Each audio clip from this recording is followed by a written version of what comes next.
চট্টগ্রামের মিরসরাইয়ে মসজিদের মাইকে ঘোষণা দিয়ে সংঘর্ষে জড়িয়েছেন বিএনপির দুই গ্রুপের নেতাকর্মীরা।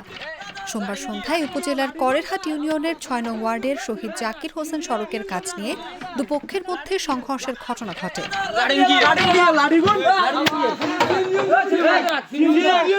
খোঁজ নিয়ে জানা গেছে, জাকির হোসেন সড়কের কাজ নিয়ে বাকবিতণ্ডা হয় স্থানীয় ওয়ার্ড বিএনপির সমন্বয়ক আনোয়ার হোসেন ও বিএনপি নেতা আহসানুল্লাহর মধ্যে। এর জেরে সংঘর্ষে লিপ্ত হন তারা। সন্ধ্যার পর সিএনজি অটোরিকশায় আনোয়ারের অনুসারীরা পশ্চিম সোনাই গ্রামের লাঠিসোঁটা ও দেশীয় অস্ত্র নিয়ে আক্রমণ করার উদ্দেশ্যে যাচ্ছে এমন সংবাদের ভিত্তিতে মসজিদে ঘোষণা করা হয়।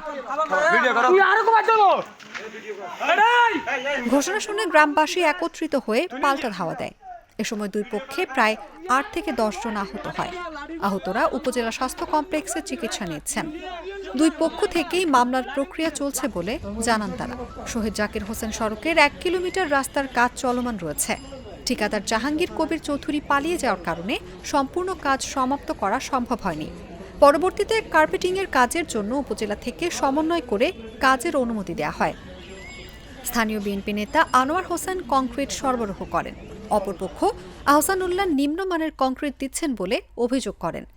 এরই জের ধরে বাকবিতণ্ডা এবং পরবর্তীতে সংঘর্ষের ঘটনা ঘটে।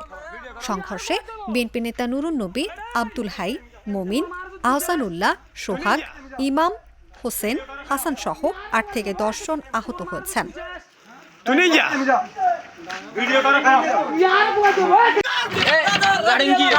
জোরারগঞ্জ থানার ভারপ্রাপ্ত কর্মকর্তা শিফাতুল মাজদার জানান, সংঘর্ষের ঘটনায় মৌখিকভাবে অভিযোগ পেয়েছি।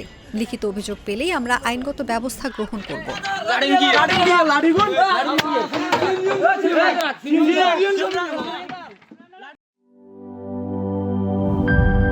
টাইলক্স, যার অ্যান্টিব্যাকটেরিয়াল এজেন্ট টয়লেটের কোনায় কোনায় পৌঁছে ৯৯% জীবাণু ধ্বংস করে। টাইলক্স টয়লেট ক্লিনার, ক্লিন মানেই টাইলক্স।